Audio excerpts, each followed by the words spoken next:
Você trabalha com reabilitação oral e planejamento reverso no seu consultório? Você usa a árvore de decisão para a tomada de decisões e o planejamento do seu tratamento? Se você quiser saber mais sobre esse assunto, vem para esse Mandicast que eu te explico.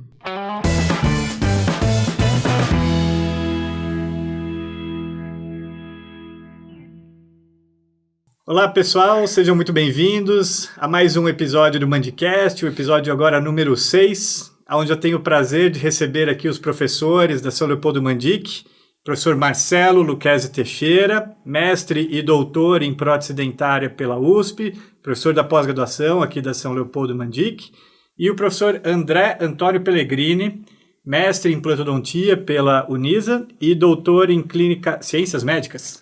Clínicas médicas pela Unicamp, professor da graduação e da pós-graduação aqui da São Leopoldo Mandic. Muito obrigado pela presença.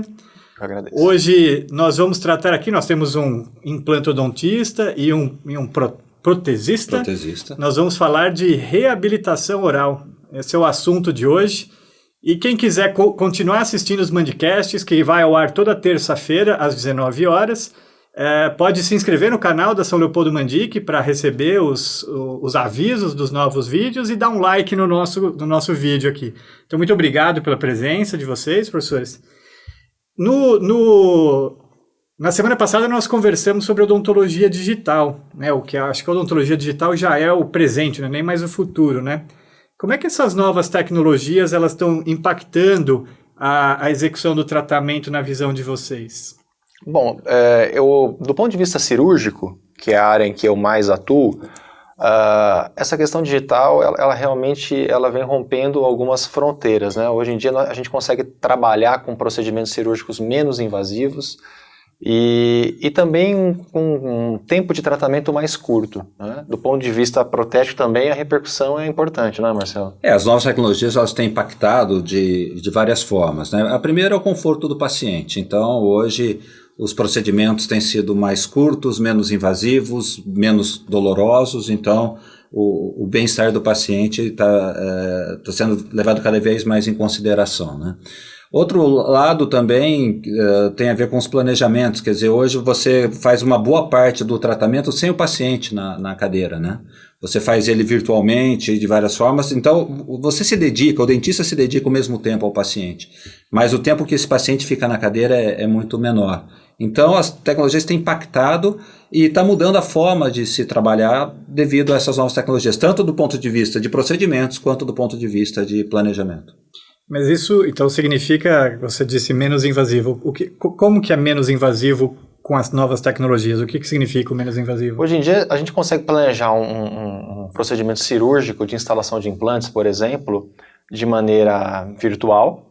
E esse planejamento ele pode gerar um guia cirúrgico restritivo, por exemplo, né? O que a gente chama de cirurgia guiada. Uhum. Então, em muitas situações, eu consigo trabalhar com uma cirurgia guiada sem incisão, sem rebatimento de retalho. Claro, acaba tendo a necessidade de uma anestesia local, a remoção de um pequeno fragmento do tecido gengival, mas é possível evitar a confecção de um retalho amplo, né? Então, um pós-operatório sem edema, uma cicatrização mais rápida, tudo é possível. Claro que existem situações que nós fazemos cirurgias guiadas com retalho aberto, são situações que muitas vezes demandam procedimentos de reconstrução óssea, por exemplo, ou quando tem um déficit de tecidos moles, mas em algumas situações clínicas a gente realmente consegue diminuir substancialmente a morbidade pós-operatória. E cada caso é um caso, né? Exato.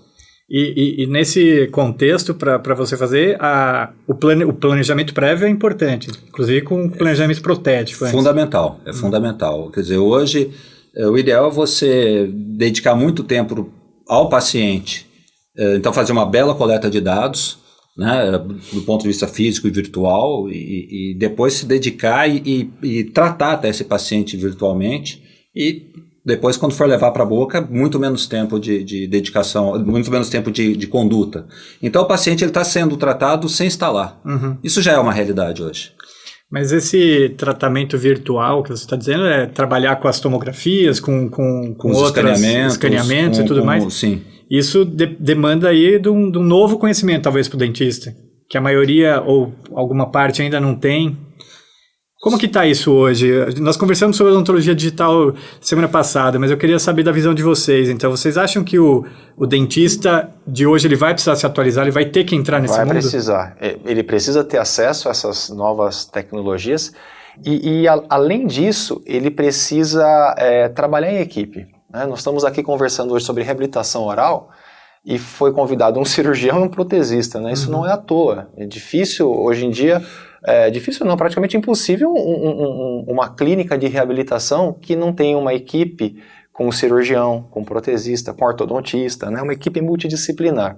O planejamento é o que a gente chama já há algumas décadas, né, de planejamento reverso, quando envolve implantodontia, por exemplo, é um termo muito utilizado, onde existe um planejamento focado na posição proteticamente adequada, né, e os implantes eles são planejados para serem instalados numa posição precisa, né, aquela era de início da implantodontia contemporânea, onde apenas a osseointegração era sinônimo de sucesso, isso já ficou para trás há algum tempo, e com essas novas tecnologias agora, eu diria para você que a palavra-chave é precisão. Tá. E conforto. Exato. Precisão e conforto. Né? Legal. O paciente sofre cada vez menos. E como o que a gente tem hoje dentro desse tratamento restaurador? Quais são as maiores necessidades e os desejos dos pacientes aqui, pensando nisso? Necessidade e desejo é uma controvérsia, né? Porque muitos pacientes, eles apesar de terem muito acesso à informação, né, o Dr. Google está aí, eles chegam com alguns desejos que não são aplicáveis à realidade dele, né? E, por outro lado, muitas vezes para você verifica que para a boca dele, para aquele sistema ter longevidade, durar bastante, são necessárias algumas intervenções que não são do desejo do paciente. Então, alinhar os desejos com as necessidades nem sempre é possível. Mas o dentista tem que estar focado numa visão de gerar estética para o paciente, de forma confortável e, principalmente, duradoura. A palavra duradoura é fundamental, né? Quanto tempo vai durar o teu sistema? Por que o teu sistema entra em colapso? Então, então, muitas vezes a abordagem tem que ser nesse sentido para depois, ou conjuntamente, você estabelecer o resto. Então, mas os pacientes, como não têm esse conhecimento, eles chegam, o paciente chega ao consultório odontológico, na sua grande maioria, só por duas razões. Ou porque está com dor, ou porque quer melhorar a estética. Né? É uma pequena parcela que se preocupa com a longevidade do sistema. Então, esse paciente que está com dor, ou que quer melhorar a estética, muitas vezes há necessidade de outras intervenções, as quais ele não é o desejo dele naquele momento. Então, o dentista moderno, além dele trabalhar de forma virtual, ele também tem que ser um bom comunicador, porque ele tem que mostrar para o paciente essa realidade, e hoje nós temos boas ferramentas para mostrar isso. Né? Nós temos bons processos para educar o paciente no sentido qual é a necessidade dele, como está a boca dele hoje, como que tem... Então, as tecnologias ajudam muito nesse sentido. Também nesse escopo do desejo do paciente, é óbvio que o paciente ele almeja o tratamento menos invasivo possível e mais rápido possível. Sem dúvida. E essas novas tecnologias nos auxiliam nessa possibilidade de se encurtar o tempo de tratamento. Mas muitas vezes, como o Marcelo bem ponderou, nós não podemos pular etapas, né? Então isso precisa ser passado para o paciente, principalmente na área da implantodontia. É muito comum marketing, propagandas falando sobre os implantes imediatos. É importante a gente passar para o paciente que isso não representa uma real possibilidade em 100% dos casos. São casos selecionados onde a gente vai para esse tipo de conduta, a despeito do avanço tecnológico. Tem outros fatores na jogada, né? Vários outros Sem fatores dúvida. que têm que ser colocados, né, nessa balança, nessa tomada de decisão. Então, eu acho que o Marcelo foi muito feliz na colocação dele, no sentido de que o dentista contemporâneo, ele tem que ser um bom comunicador, né? Saber realmente passar a mensagem para o paciente, porque eventualmente pode-se passar a falsa impressão de que ele está desatualizado. Mas como assim? Eu fui numa clínica e que o tratamento foi proposto para mim, que em 24 horas estava tudo pronto, e agora você está me falando que o tratamento vai demorar 9, 10, 11, 12 meses? Então, realmente, essa comunicação é importante. E essa comunicação, ela está embasada, na verdade, no conhecimento. Que é no conhecimento e nas ferramentas de comunicação, né, Marcelo? Então, falando um pouco do que o André comentou, né, às vezes os clientes falam assim, mas vai demorar 6 meses, não dá para acelerar isso? Eu falei, conversa com a tua célula, né? Porque aí não dá, é o tempo da célula, são coisas que a gente não consegue, a tecnologia ela permite até certo ponto, mas tem hora que não consegue. Hoje nós temos boas ferramentas de comunicação, né? Quer dizer, o computador está aí, nós podemos projetar, nós podemos mostrar, nós podemos... Quer dizer, as fotografias digitais hoje são uma realidade, você tem boas fotos mesmo com smartphones, né? Quer dizer, então hoje a comunicação com o paciente ela é muito facilitada, né? Ela é muito facilitada. Se nós voltarmos lá atrás, em que o dentista tinha aquela fichinha branquinha que tinha um odontograma, né? Com os dentinhos e tal... hoje em dia, com as ferramentas novas, isso de alguma forma passa a ser impensável você se comunicar com o paciente daquela forma, você entendeu? Então tem muitas ferramentas hoje que o dentista usa, pode utilizar. Muitas vezes ele não usa por não saber aplicar na área, mas todo mundo tira uma foto e manda no WhatsApp, todo mundo, quer dizer... Hoje essa comunicação ocorre também via WhatsApp, né, existem muitas ferramentas e ela é muito dinâmica, né, então a necessidade de se atualizar é premente. Tá. E essas ferramentas aí o paciente ele consegue até se ver com o tratamento finalizado e falar se ele está de acordo com aquele seu planejamento também, né? É possível. Existem alguns softwares, e mesmo o PowerPoint, um Keynote básico, né, que todos temos, é possível fazer simulações. Mas tão importante quanto uma simulação virtual, né, no âmbito da reabilitação oral, e nesse sentido acho que o Marcelo pode até falar com mais propriedade, por ser protesista e por estar atuando diariamente nisso, são as simulações feitas na própria boca do paciente por meio dos mock-ups. Acho que você poderia discorrer um pouquinho sobre isso. O problema da simulação virtual, o que eu vejo, Marcelo, é o seguinte: você mostra uma situação para o paciente em que aquilo não foi colocado à prova. E o computador aceita tudo. Então, no computador, tudo que você faz ali funciona, é bacana, é lindo e tal. Transportar aquilo para a realidade já é uma outra conversa, porque tem língua, tem músculo, tem lábio, o sorriso, é uma outra conversa. Né? Então, eu fico um pouco temeroso em mostrar simulações virtuais para o paciente, porque será que a gente vai conseguir realmente alcançar aquilo? Então, muitas simulações que eu particularmente faço, eu não mostro para o paciente, entendeu? Depois nós vamos para o campo de provas, né, que é a boca do paciente. A odontologia ela é complexa nesse ponto, porque se nós pensarmos numa indústria, o cara acertou o projeto, ali ele entra, né, então demora um tempo que for para acertar o projeto. Acertou o projeto, ele entra em produção em série. E mesmo assim, vira e mexe, você ouve recall disso, recall daquilo, recall daquele outro. Nós não, cara, nós fazemos um projeto para cada caso. Quer dizer, e a boca é um ambiente totalmente hostil, né? Se você for conversar com um engenheiro e perguntar para ele, escuta, eu tô com um carro, quero fazer uma obra ali e tal, só que variação de temperatura é grande, variação de pH é grande. É úmido. A força cada hora vem no lugar. O movimento, quer dizer, é um grau de complexidade muito grande. O paciente quer que isso aqui fique pronto em 30 segundos. Tal. Quer dizer, se nós formos pensar no grau de complexidade que é trabalhar dentro da boca, é muito grande. Se nós formos comparar isso, então, com as outras áreas, é uma área muito complexa. Então, o planejamento é fundamental, mas mais que o planejamento, é colocar isso à prova. Entendi. Né?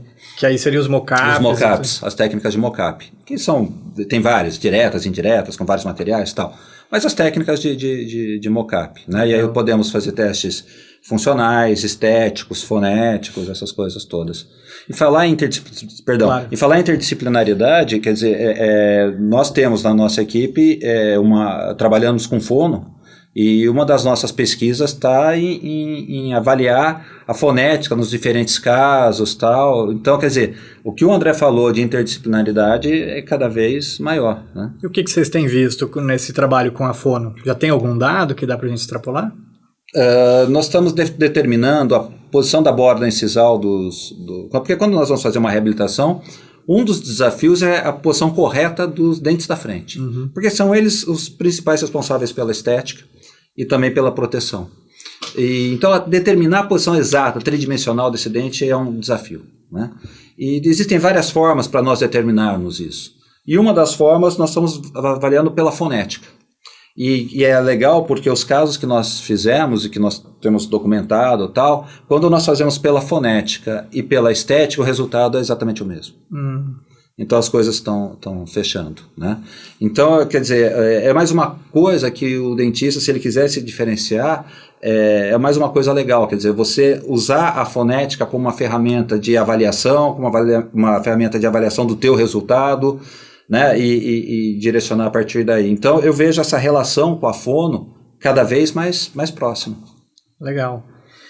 E com relação aos casos de reabilitação complexas, que eu acho que é um grande desafio, né? Hoje a população está cada vez vivendo mais, nós temos aí cada vez mais uma população de uma terceira idade procurando cirurgião dentista para colocação de implantes, para ter qualidade de vida, porque ele ainda tem uma longa jornada, então...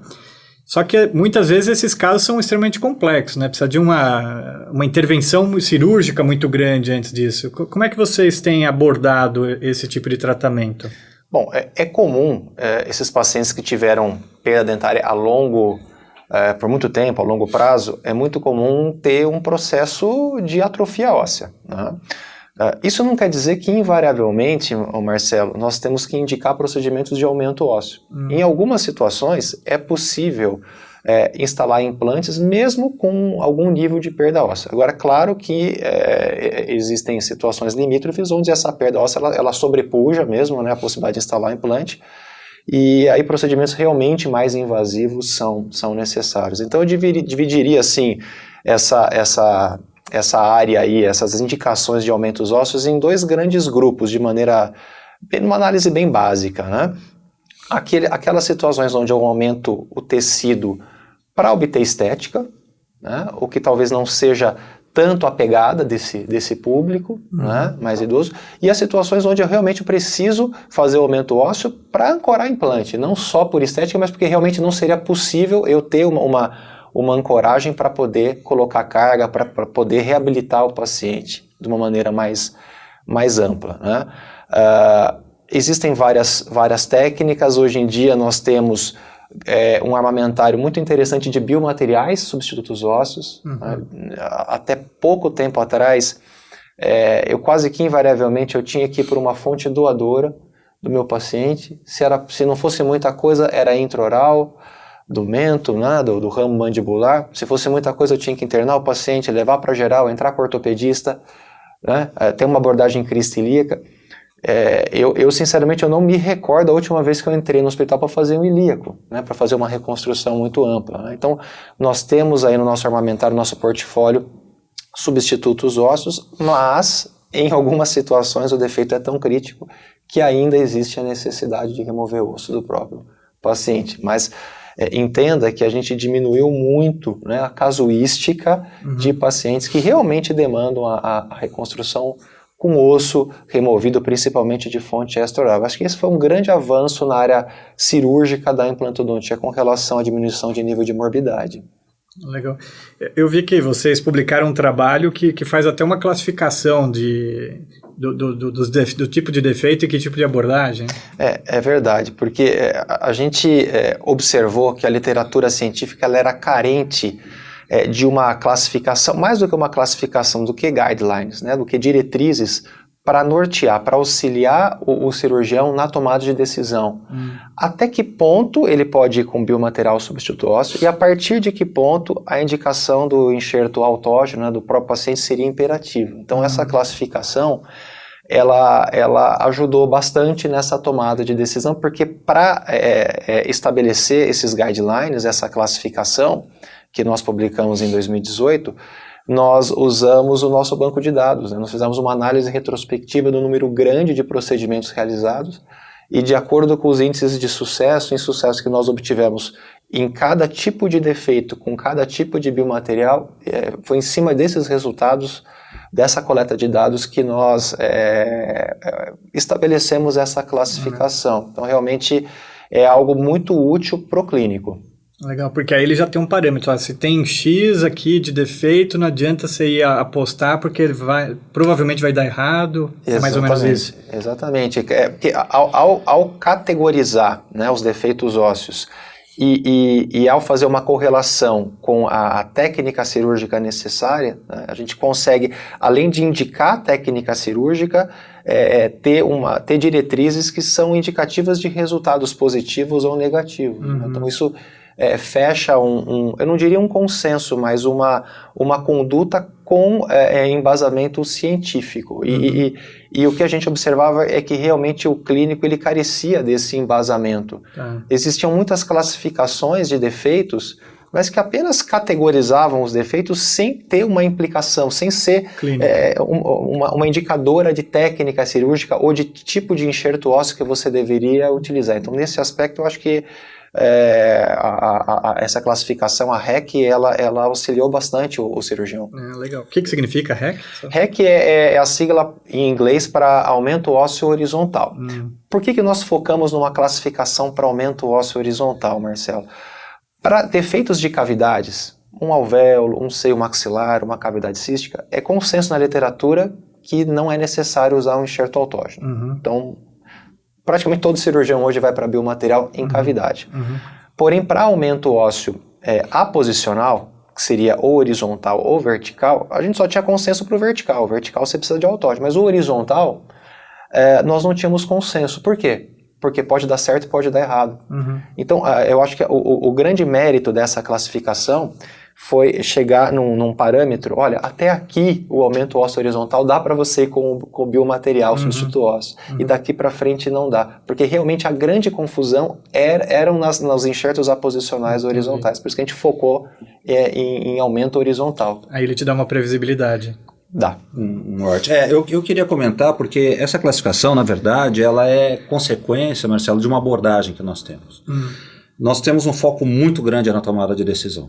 Entendeu? Então, nós trabalhamos muito isso. É o foco da nossa equipe, né, André? Então, nós trabalhamos muito a tomada de decisão. Como tomar a decisão, para onde que eu vou. Então, todo o processo reabilitador feito pela nossa equipe, aqui na Mandic e nos nossos consultórios, é focado nessa tomada de decisão, para qualquer parte. Então, no planejamento cirúrgico, também nós temos isso, entendeu? Então, essa classificação, ela deriva de toda essa abordagem, de todo... Então, se nós falarmos qual que é a filosofia de trabalho de vocês, a nossa filosofia de trabalho, ela é focada na tomada de decisão. As nossas pesquisas, muitas delas são focadas na tomada, como a pesquisa que eu te falei da Fono, né? Quer dizer, será que eu posso tomar a decisão baseado nisso? Né? As pesquisas de estética, então nesse momento nós estamos trabalhando com o quê? Como que é a percepção estética do brasileiro? Será que os parâmetros que estão na literatura americana, europeia, asiática, a gente pode tomar como base? Ou será que nós estamos fazendo uma fábrica de sorrisos iguais para todo mundo? Então, você vê, as nossas pesquisas, né, André, elas focam muito essa tomada de decisão. Na área da cirurgia, a gente também tem focado isso, quer dizer, quais os resultados, como é que eu consigo chegar no melhor resultado, qual a melhor decisão a ser tomada para essa situação. Então essa é uma abordagem que nós nos preocupamos muito. Que é a que você disse que é a árvore de decisão, que aí você vai pontuando, o paciente tem isso, se eu for assim eu faço isso. Exatamente. E nós trabalhamos exatamente com uma árvore de decisão, exatamente, que é algo que não é muito comum, né? Na odontologia, na área de gestão, isso é o dia a dia, é o lugar comum. Mas veja, nós não fomos preparados como dentistas para tomar decisão, porque historicamente a odontologia ela estabeleceu muito precocemente as relações de causa e efeito da maioria esmagadora das afecções bucodentárias. Então o dentista não precisou ser trabalhado para tomar decisão, ele estabelecia o efeito, a causa, sabia qual era o efeito. Então se você viu o efeito, a causa tal. Então quem era o bom dentista até há pouco tempo atrás? O cara que tratava bem a causa. Então nós tivemos, historicamente falando, uma boa formação técnica científica. Mas não tivemos uma boa formação filosófica na tomada de decisão. Não porque os cursos eram ruins, mas porque para o conhecimento da época era essa a necessidade. Só que hoje a tomada de decisão ela é fundamental. Então se eu voltar 30, 40 anos no tempo, se eu voltar vendo meu pai trabalhar, que é dentista tal, um cara perdia um dente alguns anos atrás, a decisão do dentista era simples, ou era uma fixa, uma prótese parcial fixa, ou era uma prótese parcial removível. É uma decisão tão difícil que se ele jogar uma moeda para cima, ele acerta. Né?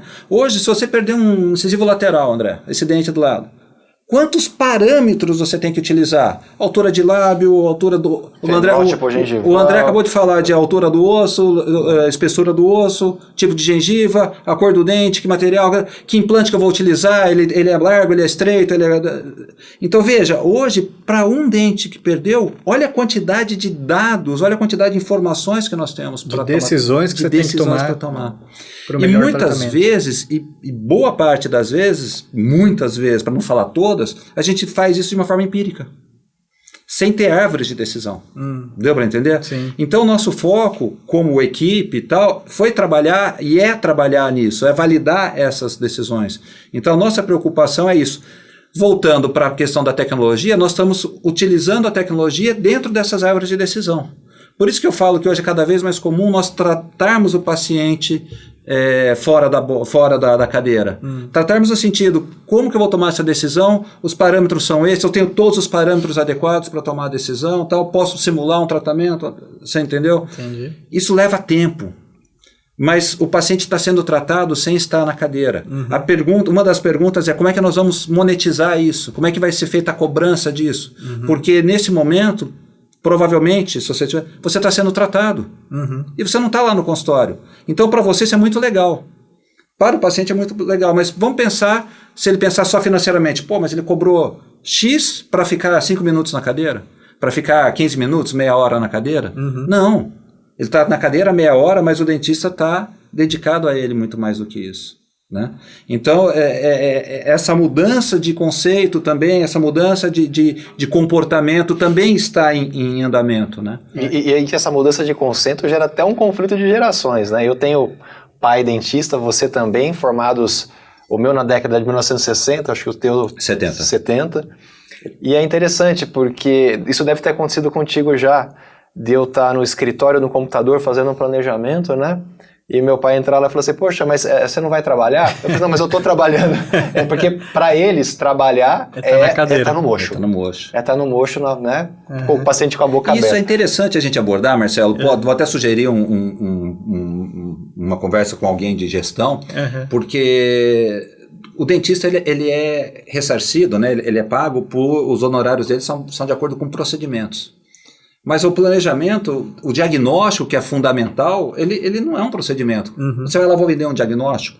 Então eu brinco até com os nossos alunos, assim, se você está com a impressão que você não está trabalhando, faz o seguinte, abaixa a cadeira, põe o laptop na cadeira e trabalha ali. Pelo menos agora você entende que você está no mocho. Você está no mocho, que você está trabalhando, entendeu?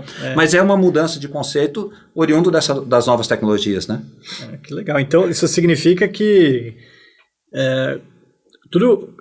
O que a gente, talvez até nós somos mais ou menos da mesma geração de formação ali, o que a gente aprendeu ali mudou radicalmente, né? A gente não precisa nem ir para os seus pais, a gente pode ir para a nossa própria Marcelo, formação. Eu me formei no final da década de 1990. Eu me lembro, durante a minha graduação, eu estou falando aí de 20 e poucos anos atrás, eu me lembro de professores meus da graduação, que eram os nossos formadores de opinião, muitos deles falando que ainda não acreditavam na implantodontia. A gente já estava em final de década de 90, né? Assim, a nossa integração, do ponto de vista científico, já estava consolidada. Né?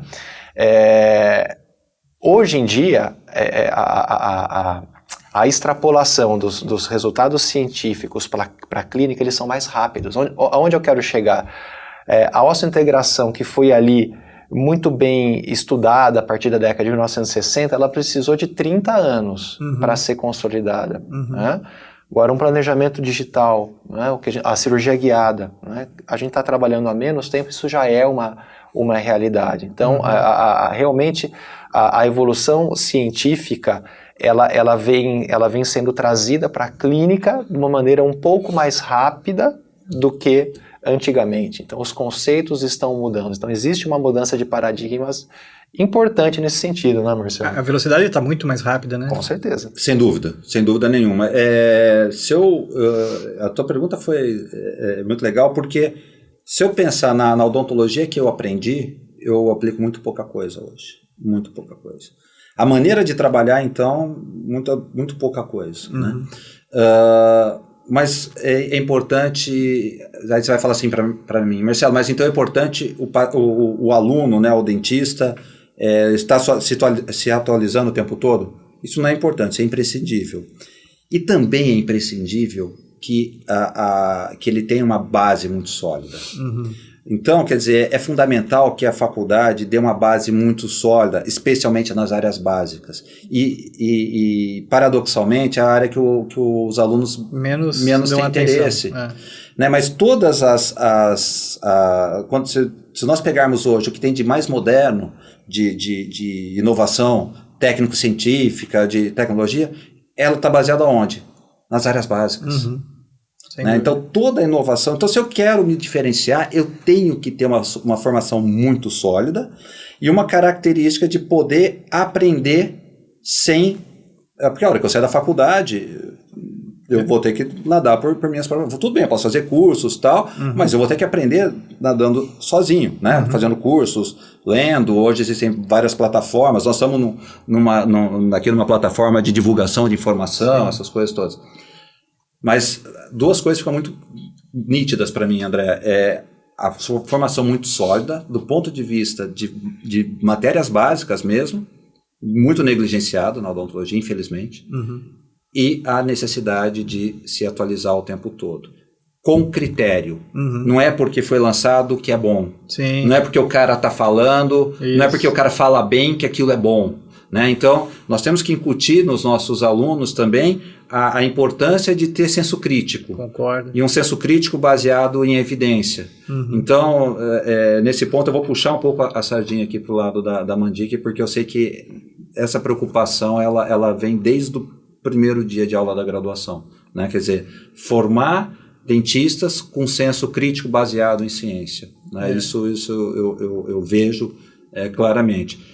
Então, na minha visão, é isso. Base muito sólida e senso crítico. Eu acho que um desafio importante hoje em dia, com a facilidade de acesso à informação, é realmente passar pelo crivo, né? O que você comentou.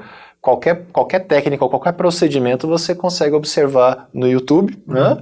E então, de repente, o colega ele pode se sentir hábil para realizar aquilo no dia seguinte na clínica dele, né? Mas existe embasamento científico para aquilo, né? Essa tomada de decisão ela foi bem embasada, né? E ele tem conhecimento do que ele está fazendo, só assistindo, né? E aí eu vou comentar, Marcelo, eu tenho um projeto que é baseado nessas tomadas de decisão, tal, na área de reabilitação.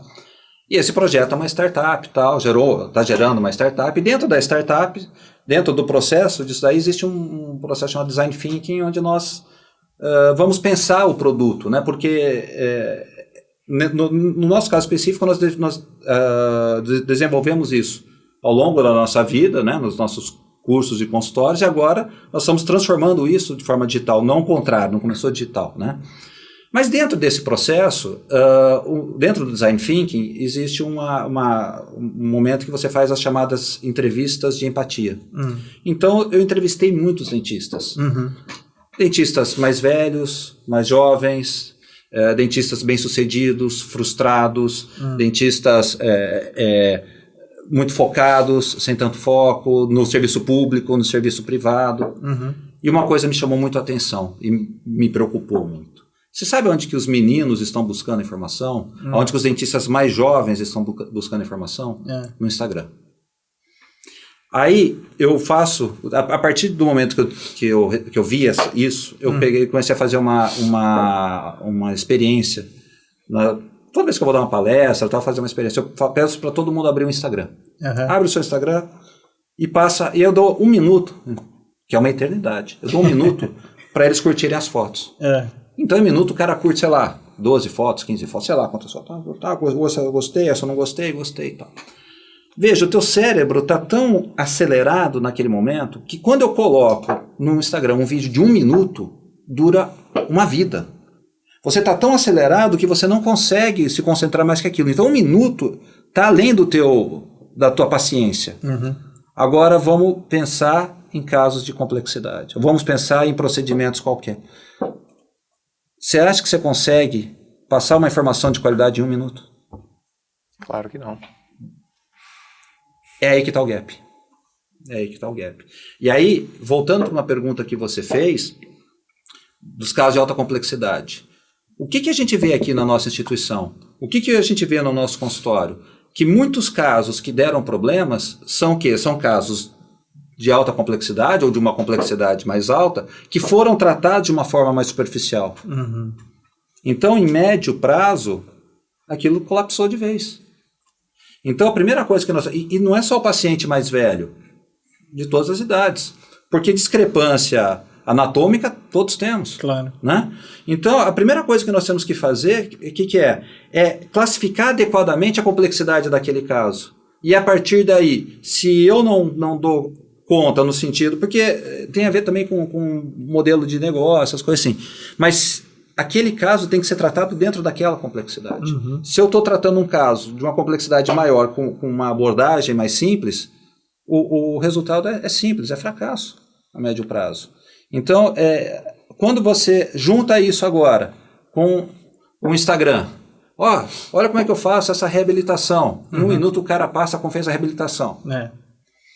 Quer dizer, será que o dentista que está vendo aquilo, se ele não tem uma base muito sólida, se não tem uma formação muito sólida, vai conseguir aplicar aquilo? E aí as abordagens, porque no Instagram o máximo que você vai conseguir passar é técnica. E não Marcelo, fundamento. Quantas vezes você observou no Instagram um acompanhamento longitudinal, um follow-up de, sei lá, 3, 4 anos de um caso postado?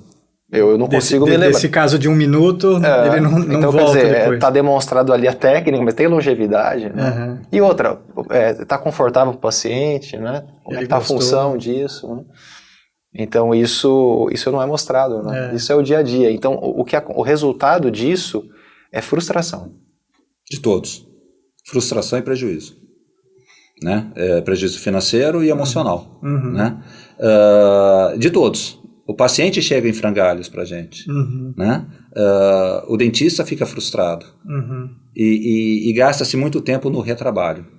E mesmo se o paciente continua com aquele dentista, é um retrabalho. Claro. E todo retrabalho não é uma situação agradável. Ninguém chega sorrindo para um retrabalho. Né? Então, quer dizer, é a frustração. O André apontou muito bem. Quer dizer, isso é uma frustração pessoal e financeira. Então, quer dizer, nós temos que estar atentos a isso. E aí voltamos. Como é importante nós termos senso crítico. O Instagram é uma puta tecnologia. Né? Quer dizer, hoje todo mundo... Mas o YouTube é uma baita tecnologia. Né? Quer dizer, hoje essas ferramentas de comunicação que nós podemos usar para o lado bem, também se nós não estivermos atentos, nos prejudica. Sem dúvida. Né? Então, a tecnologia ela é muito válida se ela for bem utilizada. Sem dúvida. Eu sou um entusiasta da ciência, né? E eu acho que sou também um entusiasta da gente fazer o que estamos fazendo aqui. Tentar popularizar a ciência, o que a gente tem de conhecimento para que todo mundo ouça, consolide. E como vocês disseram, o que eu acho fundamental, também sempre falo isso, acho que nos Mandicasts que a gente tem feito aqui, a educação continuada. O dentista, o médico, o profissional da saúde, não tem jeito de fugir disso, né? O André, acho que tem um exemplo claro disso. A gente está aqui falando agora de uma coisa que está na moda agora, que acabou de sair, que é a cirurgia guiada, que o pessoal ainda está começando a entender e a usar. E você fez um pós-doutorado agora e já tem a cirurgia navegada. Já estamos num outro passo, né? Como que é essa? A cirurgia por navegação é um processo, é um procedimento dinâmico. Porque a cirurgia guiada, onde nós usamos um guia restritivo, né, o nome já sugere, né? Você não consegue mudar a inclinação da sua fresa e, consequentemente, do teu implante durante o ato. Né? Você tem que seguir aquilo que foi planejado virtualmente. Mas em algumas situações, nós sentimos essa necessidade. E aí a gente acaba fazendo procedimentos sem guia nenhum. Né? Então a cirurgia por navegação, ela funciona mais ou menos como um sistema de GPS.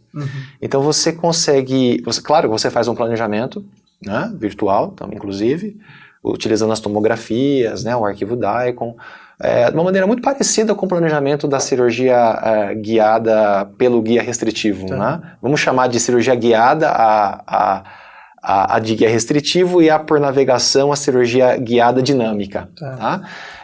Então, como ela tem esse dinamismo, ela permite, por navegação, você mudar um pouco aquela rota que você planejou. Por exemplo, você planeja ir para São Paulo hoje. Né? Você colocou lá no seu GPS e mostrou, poxa, vou pegar a Anhanguera, depois a Bandeirantes, né?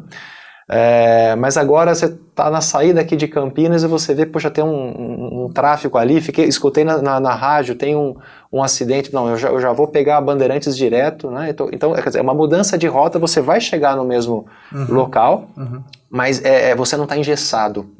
Tá? Então, você vê no monitor a tua broca penetrando no tecido ósseo, enxergar a distância dela perante os reparos anatômicos, isso realmente é algo inovador e que nos traz muita segurança. Você está vendo em tempo real onde é que a tua ferramenta está agindo. Né? Quando você faz a cirurgia com guia restritivo, você tem que confiar cegamente no teu planejamento. E é claro que existem algumas possíveis distorções. Né? Então, o nível de acurácia não é 100%. Né? Então, eu penso que a cirurgia por navegação ela vai entrar com força no mercado nos próximos anos. Como a coisa é rápida, né? A gente está aqui falando, inclusive na segunda passagem de odontologia digital, tocamos no assunto dos guias cirúrgicos, é importante, e a gente já tem gente que está usando num passo à frente. Então a educação continuada ela é fundamental, né? Fundamental. Não tem jeito. Mas além da educação continuada, eu acho que é importante a educação na base. Ah, sim. Então, Concordo. o que eu sugiro para quem está formado e não tem uma base muito sólida, que procure uma base sólida nos cursos nos cursos de formação de pós-graduação, mas que foquem numa base sólida. Porque tudo vai ser complementar ao conhecimento de hoje. O conhecimento de amanhã é complementar ao conhecimento de hoje. O exemplo que você colocou, quer dizer, nós estamos na cirurgia guiada e agora tem a navegada, que é uma complementação dessa guiada. Então, quer dizer, se você tiver uma boa base, tudo vai ser complementar ao que você já sabe, aí permite que você só se atualize, né? Mas a base, ela é Não, eu concordo. fundamental. Quando eu digo educação continuada, eu estou falando em mestrado, especialização, doutorado e tudo mais. Até para a nossa experiência aqui, quando nós decidimos dividir os públicos no mestrado, ouvindo os nossos próprios alunos, aqui quando nós dividimos uma turma só de especialista e outros que não são especialistas, para minha surpresa, muitos já especialistas vieram fazer um mestrado, justamente para a educação continuada, porque a evolução está fantástica aí dos conceitos, né? Pegando esse gancho, como que vocês imaginam e o que você, principalmente você, André, como é que a gente está, as escolas de odontologia de graduação deveriam estar ensinando e como é que a gente faz aqui na São Leopoldo, enfim, o que você vislumbra para agora e para um futuro próximo aí de educação? Olha, eu sou suspeito, porque sou docente aqui da casa, na graduação, e é claro que a gente veste a camisa, tem orgulho, né, de trabalhar na instituição, mas o que eu observo é que existe, além de um foco muito grande nas áreas básicas, e isso vai de encontro ao que o Marcelo citou agora há pouco, também a instituição está preocupada com o posicionamento perante essas novas tecnologias. Então, existem disciplinas durante a graduação, né, mostrando, né, esses novos conhecimentos, essas novas tecnologias, essas interações. Né. Então, já desde a graduação, a Mandic ela vem mostrando essa preocupação. E é claro que isso culmina com a formação de um profissional mais preparado para o mercado de trabalho. Porque até do ponto de vista filosófico, ele já está mais preparado para ter uma postura enquanto profissional de buscar essa educação continuada e de estar sempre se atualizando perante a esses novos conhecimentos. Né? Você concorda? Eu concordo. Eu não estou mais na graduação, mas eu fui professor da graduação daqui, né, por muito tempo. Compactuo, né, desse orgulho de ter feito parte disso, fazer parte disso. E eu concordo 100%. Uma das diferenças é exatamente a formação filosófica. Porque a tecnológica ela vai mudar sempre. Uhum. Mas a base filosófica é que vai te permitir tomar as melhores decisões. E eu vejo os nossos alunos sendo trabalhados nesse sentido. Eu vejo realmente isso. Né? Então, quando a gente assiste, por exemplo, defesas de TCC dos nossos alunos, é de babar. É realmente emocionante até.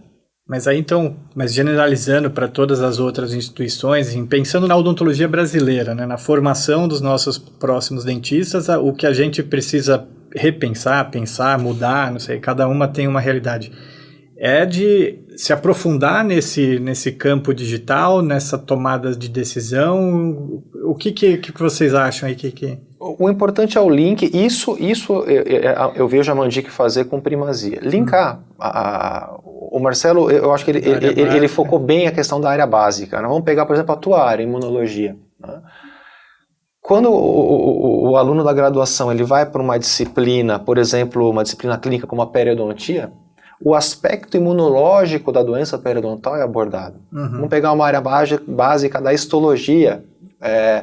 E quando ele entra, que está lá no primeiro ano de faculdade, quando ele entra na minha disciplina, por exemplo, que é a implantodontia, o aspecto histológico, né, dos tecidos, do tecido ósseo, do tecido gengival, eles são abordados. Então, esse link, essa correlação da área básica com a clínica e o vislumbre da aplicabilidade clínica daqueles conceitos, isso realmente não tem preço, isso é um divisor de águas. E essa instituição ela está preocupada, né? Tem professores, tem uma equipe com uma formação adequada e com uma formação não só técnica científica, mas também filosófica, né? Uhum. Preparados para isso. É uma grande vantagem. Será que isso, pensando de novo na odontologia brasileira, será que até um tempo atrás a formação ela era muito fragmentada? Era fragmentada muito assim, pensando isso, muito técnica. Eu preciso saber fazer aquela cavidade, fazer aquela prótese. Exatamente. Não é mais isso.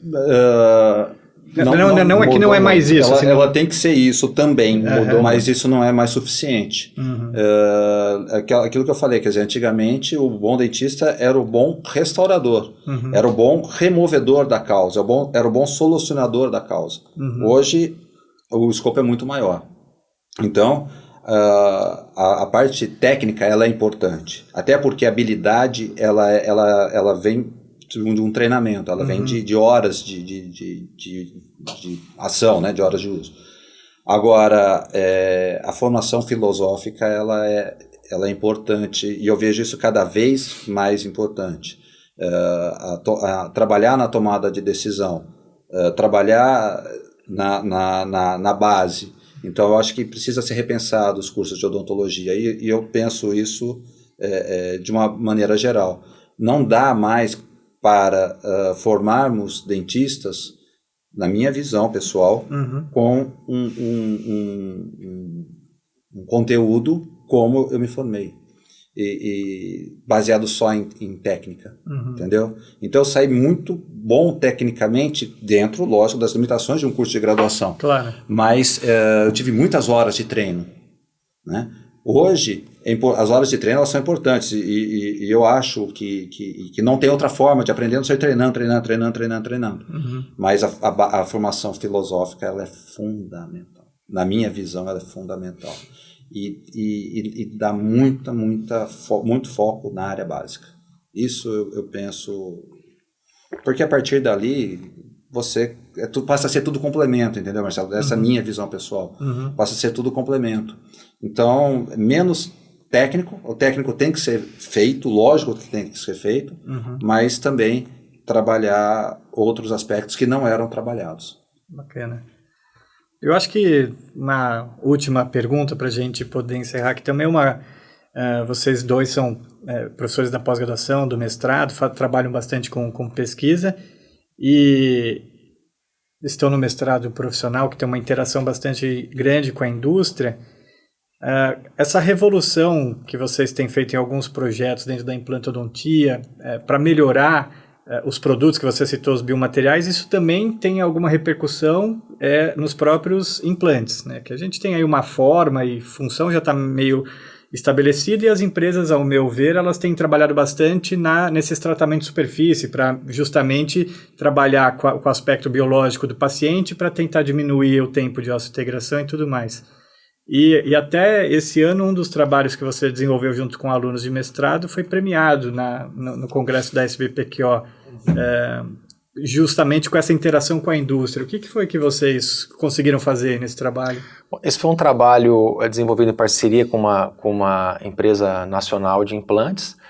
Isso gerou uma patente. No ano que vem, essa superfície que nós ajudamos a desenvolver, ela vai para o mercado, né? E trata-se de um processo bem conhecido, que é a anodização, né? E a criação de nanotubos, e aí a inovação, nanotubos de dióxido de titânio, porque existem diferentes categorias aí de superfícies que nós conseguimos produzir pelo processo de anodização.